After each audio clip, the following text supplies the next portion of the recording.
Ben Shapiro is fun at times to watch. For the most part, he employs common sense arguments in order to say things as they are. But when it comes to two things, his common sense goes out the window. And those two things are his loyal and fanatic support of the Zionist entity of Israel and his attacking and attempting to defame Islam. In a video, he eloquently reads off a teleprompter attempting to debunk the myth of the tiny radical Muslim minority, trying to show that actually a vast majority of Muslims globally are in reality radical. Look. Is radicalism in the Muslim world a tiny minority phenomenon? So to answer that question, we need to define our terms. We're really not talking about people who are active terrorists. Radical beliefs are a lot broader than terrorists, and anybody who argues otherwise is being naive or foolish or disingenuous. But terrorists draw their moral, financial, and religious support from those who are not terrorists themselves. So, who are the radicals? You see, if the Islamophobes tried to prove that most Muslims are terrorists, then it just wouldn't work. 22% of the world population is Muslim. Over 1 in 5 people in the world is a Muslim. Mary Patel Smith Prakash Muhammad. There are around 1.5, 1.6 billion Muslims worldwide. When it comes to how many terrorists there are who operate in the name of Islam, it's difficult to find the fact. But let's go with the most generous figures. And let's for a moment overlook the fact that these groups are funded by America and the Zionists anyway. The total force size of ISIS-Daesh has been estimated from tens of thousands to over 200,000. Let's go with 200,000 for the sake of argument. The Taliban, 60,000 according to a 2014 estimate. Al-Qaeda, let's go with 60,000. Al-Shabaab, heck, let's make it 10,000. Boko Haram, around 15,000 according to Amnesty International. All these groups in total will make up around 345,000 members. So that means the percentage of Muslims across the world who are part of these terrorist organizations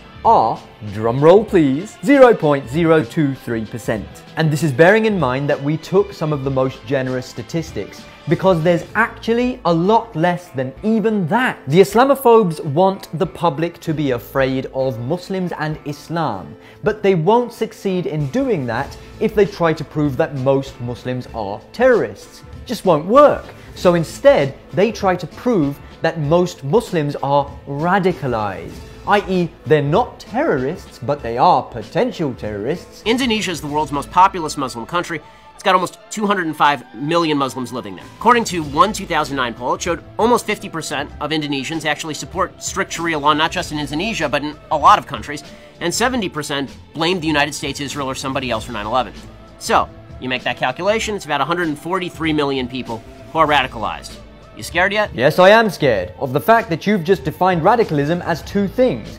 To support strict Sharia law and to believe that 9/11 was an inside job now makes you a radical. This becomes the underlying premise of Shapiro's entire argument. And now, what he does is he goes through the major Islamic countries and attempts to prove the majority of Muslims are radical because they believe in strict Sharia law. Okay, Egypt, 65% want strict Sharia law in every Islamic country. Pakistan, 76% want strict Sharia law in all Islamic countries. Bangladesh, another 82% want Sharia to be the official law of the country. Nigeria, 71% favor Sharia law. Iran, 83% favor implementation of Sharia law. Afghanistan, 99% actually want Sharia to be the law of the land. Palestinian areas, 89% support Sharia law. Morocco, just over 3/4 support Sharia law. First of all, this is the typical hegemonic American arrogance pouring out of Benny's mouth. If the people of a nation want certain policies to be implemented in their country, and maybe even neighboring countries, what's it to you? It's got nothing to do with you. I don't know when America and its stooge-like mouthpieces are going to learn that nobody wants your failed liberal democracy which has storm-wrecked modern society, led to the poverty of millions and the corruption of the government. America and its stooges need to know their place. It's here, not anywhere else. Here. Right here. The rest of the world is none of your business. And secondly, it's just so old now. The Islamophobes love to repeat this phrase, strict Sharia law. Strict Sharia law. Sharia law. Sharia law. And in this regard, the Islamophobes share a commonality with the Takfiri Wahhabis. Both the Islamophobes and the Takfiri Wahhabis are the ones who speak about Sharia law the most. The Takfiri Wahhabis go, we must implement it in the West. Group is trying to impose Sharia law on unsuspecting members of the public. Muslim area. Okay? Alcohol, bad. And the Islamophobes go, we cannot allow the Muslimification of the nation. They're trying to put the Iraqi law down on London. They're trying to They're just trying to put their law down on us. Neither of the two groups have qualified scholars or jurists of the subject. They just pull vague ideas of what they think the Sharia is out of nowhere and just start barking about it. All of the Islamic verdicts require a popular Islamic government supported by the masses before any of the verdicts can be implemented. Not by any Tom, Dick or Harry, but by a qualified, just and conditions-fulfilling jurist. The Divine Sharia is a vast subject that takes years to even scratch the surface of. It covers a range of different aspects of human life, from how to pray, how to fast, marriage and divorce rights, funeral rights, inheritance laws. If an employee is mistreated, the Sharia gives the worker his right. It has rules on banking, debts and loans, artificial insemination, abortion laws. It gives rights to parents and children. According to Sharia law, a man is not allowed to abuse his wife. According to Sharia law, parents are not allowed to strike their children and cause injury or harm. It's according to Sharia law that people can go to the court and sue anyone who has harmed them. Animals are given rights according to the Divine Sharia. And all of it is in order to establish a just, fair, safe and balanced society.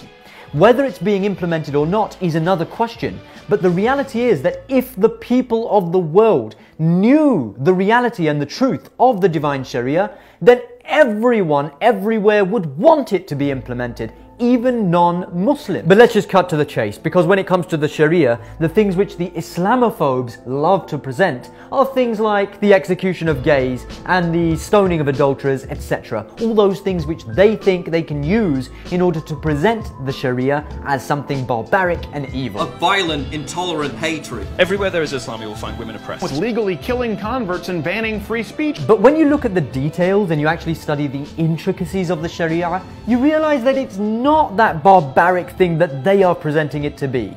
Don't get me wrong, Islam is inherently against adultery and the homosexual act.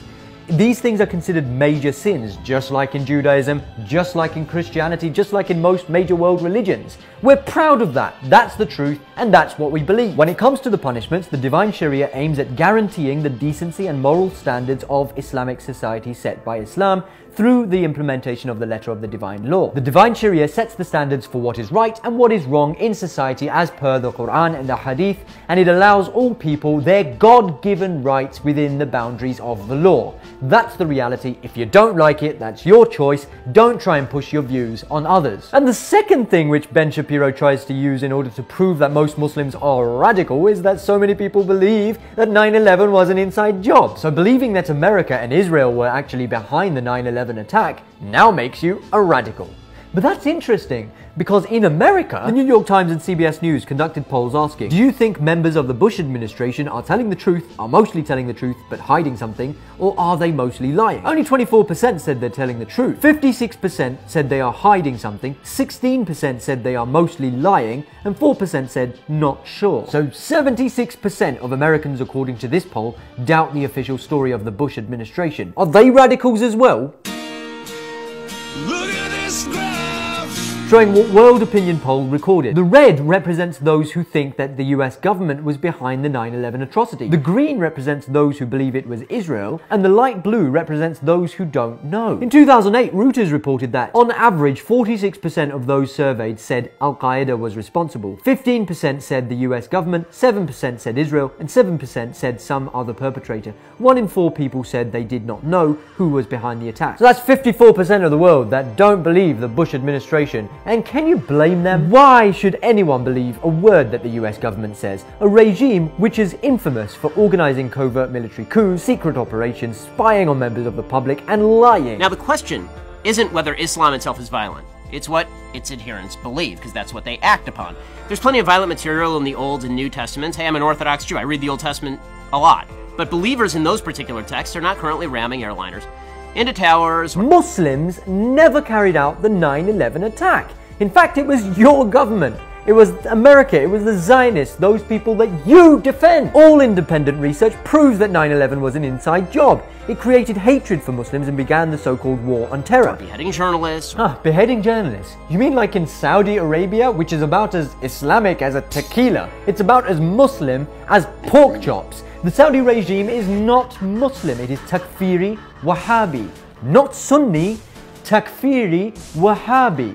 It is a regime which is funded by your America. In fact, Trump signed the biggest arms deal in American history with these international terrorists. The only difference between the Saudis and ISIS-Daesh is that one is considered a government and the other a terrorist organization. Both are adherents of Takfiri Wahhabism, not Islam, and both are funded by your America. Jordan, smaller Muslim country, 6.4 million Muslims.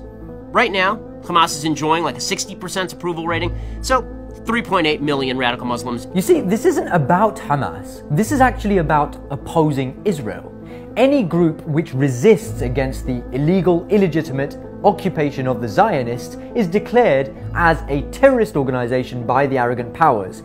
And according to the Islamophobes, if you oppose Israel, you're a radical. A good Muslim is one who, when he's being attacked, when his home is being invaded, when his children are being starved, lies down and dies. That's a good Muslim. That's a peaceful Muslim. If you resist against the Zionist occupation, whether it's Hamas in Palestine, Hezbollah in Lebanon, or the IRGC in Iran, then you're suddenly a terrorist, you're a radical. They put you into the same bucket as Al-Qaeda and Taliban and ISIS-Daesh. Palestinian areas. Right, we're sending literally hundreds of millions of dollars to the Palestinian areas. We are, the American taxpayers. America is also sending billions of dollars of American taxpayers' money in foreign military aid to the Zionist apartheid entity of Israel, to massacre the Palestinians, to build illegal settlements, and to shoot at unarmed protesters. Why doesn't Shapiro also mention that? 89% support terror attacks on our ally, Israel. Only 89%? Is that all? I thought it was above and beyond. And rightly so. It is nothing but natural for the Palestinians who have been subjected to non-stop oppression, racism, and outright tyranny at the hands of the illegal occupier, the Zionist regime, since 1947. That's over 7 decades of continuous suffering and trauma of innocent men, women, and children. What you define as a terror attack is actually what most ordinary human beings would see as the human right to fight for one's own existence in the face of a foreign, illegal and illegitimate occupation. For any person of conscience, the very existence of the expansionist Zionist regime is illogical. This is what I meant by Ben Shapiro's common sense going out the window. Israel is hell-bent on essentially wiping out the indigenous Arabs, whether Muslims, Christians or Jews, and to take control of the region. It makes no sense for these Arabs to not fight back. Everything has been taken from them. Their homes, their food, their money, their schools, their lives. Israel has no humanity. It has proven to be an apartheid state, and it is determined to exterminate others in the region. But you should have no doubt that it is in fact Israel which will one day cease to exist, God willing. It's interesting how all of these Islamophobes are now claiming to be Zionists. I'm loyal to the Zionist vision of Israel, the religious Zionist vision of Israel in particular. It's like the Jews run everything. Well, we do. The Jews run all the banks. Well, we do. The Jews run the media. Well, we do. To officially recognize Jerusalem as the capital of Israel. Trump's bending over backwards to please Zionists and Jews. I notice you're wearing a shirt or a button that says I'm a Zionist. What does a Zionist mean to you? What is a Zionist? Well, a Zionist is someone believes in a homeland for Jewish people. Palestine is Jewish land. I mean, come on, who doesn't know this? Jesus came to Jerusalem. Post-Holocaust in 1948, as the Jewish state of Israel became formally and internationally recognized, it was immediately attacked by myriad Arab armies. I invite all of you, Muslims out there, not to follow him down the path of violence and to leave Israel alone. Some of the most shocking claims of Ben Shapiro are that a vast percentage of the Muslims generally support Osama bin Laden. Egypt, and almost 70% said that they had positive or mixed feelings about bin Laden. 4.3 million Muslims live in the Palestinian area. 78% of those had positive or mixed feelings about bin Laden. When you see that, it's unbelievable. I mean, that's shocking, isn't it? How is it possible that such a vast percentage of Muslims can support Osama bin Laden?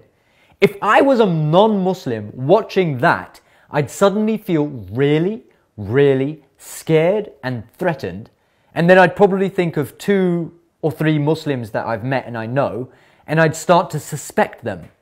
This is typically the way that Islamophobes work. They will use falsifiable information in order to create an environment of fear. Sometimes they will exaggerate, and sometimes, as you're about to see, they will just flat out lie. Shapiro claims that he's getting these facts from Pew Research. All the population stats, by the way, are from Pew Research as of 2011. Shapiro claims that 70% of Egypt have positive or mixed feelings about Osama bin Laden. And almost 70% said that they had positive or mixed feelings about bin Laden. But in actual fact, it's 22%, according to the very same source that Shapiro claims to use from the same year. Shapiro claims that in Palestine, 78% of the people have positive or mixed feelings about Osama bin Laden. 78% of those had positive or mixed feelings about bin Laden. But Pew Research actually says 34%. In fact, it says Palestinian Muslims offered somewhat more positive opinions, 28% favorable, but about 2/3, 68%, viewed bin Laden's organization unfavorably. A 2007 poll showed 35% of French Muslims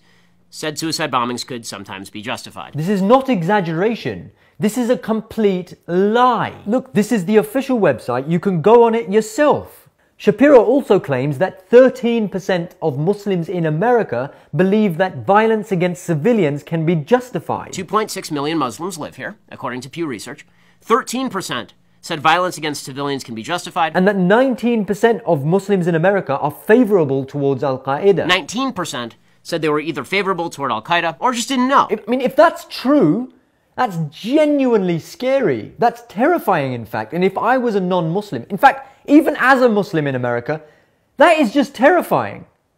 But the reality is, it was a complete lie. Actually, the poll found that very few Muslim Americans, just 1%, say that suicide bombings and other forms of violence against civilian targets are often justified to defend Islam from its enemies. An additional 7% say suicide bombings are sometimes justified in these circumstances. And it says that fully 81% say that suicide bombings and other forms of violence against civilians are never justified. Ben Shapiro is a liar. I mean, if he can lie this badly, how can you believe anything that he says? But the problem is that Islamophobes like Ben Shapiro, once their reputation reaches a certain point, people just trust them and they accept whatever they say without questioning.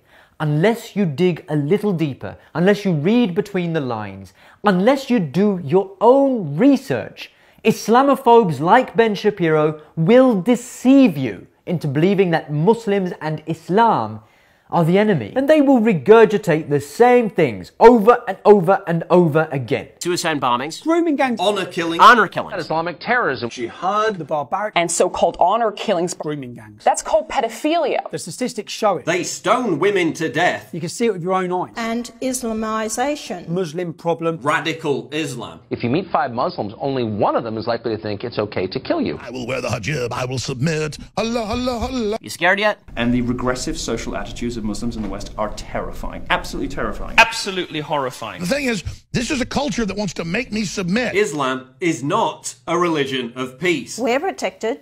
What about you?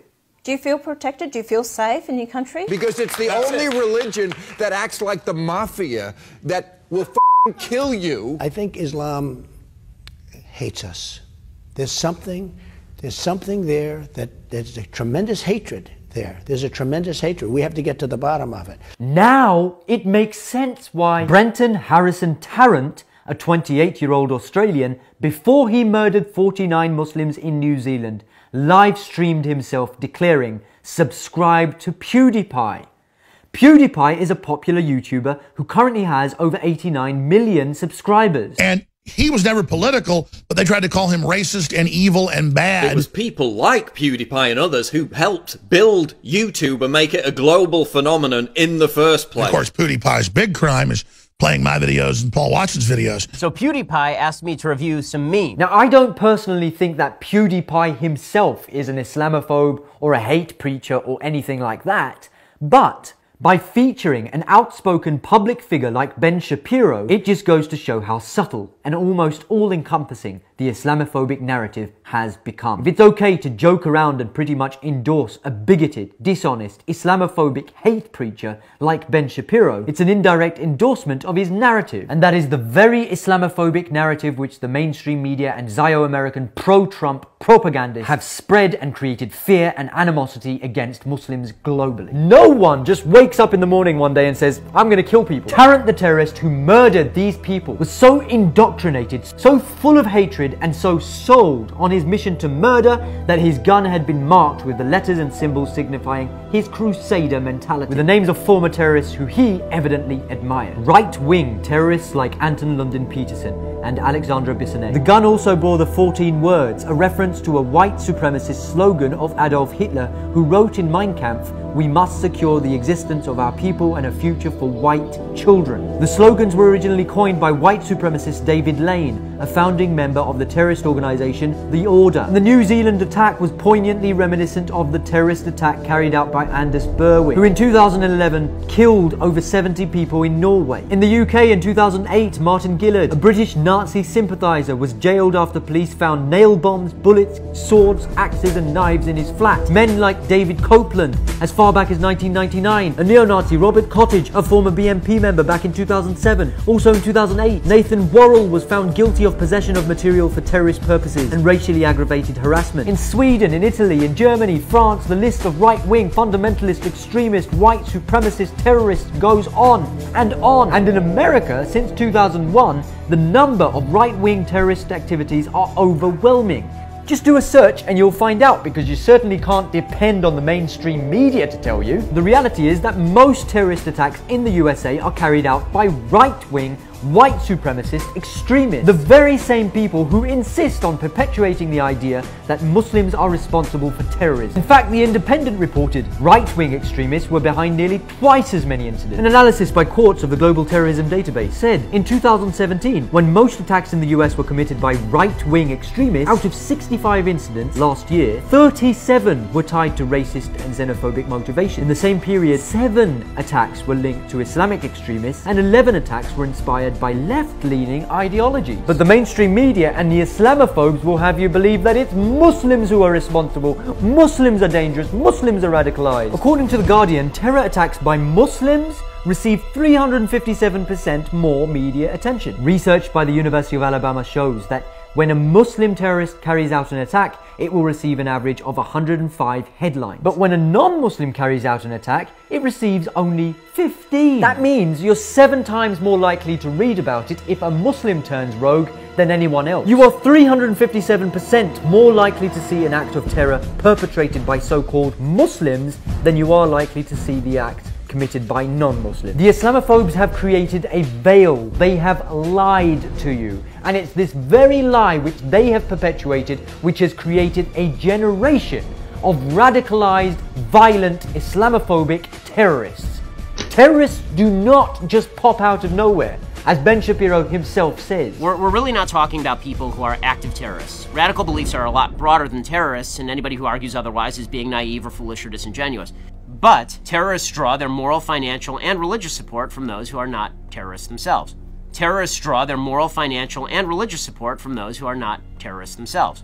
Terrorists draw their moral, financial, and religious support from those who are not terrorists themselves. Here, Shapiro is absolutely right. And just as Takfiri Wahhabi propagandists have blood on their hands, even if they are not terrorists themselves, the Islamophobic propagandists, like Ben Shapiro, also have blood on their hands, even if they are not terrorists themselves. The problem is not radical Islam. The problem is just Islam. As the fastest growing religion in Europe, Islam has the region divided, but will it see the region destroyed? The biggest threat to civilization across the world is Islam. Claim that Islam is a religion of peace while they support terrorism behind the scenes. After all, it's just one very small, lone extremist group. It's not like Islam promotes murder, discrimination, or hatred anywhere else in the world, right? Except for literally everywhere else in the world. Just switch the news on, and it could be in London, it could be in Manchester. That's when we all find out what full-grown, Jew-hating, church-burning, wife-beating, apostate-killing, Allahu Akbar yelling Islam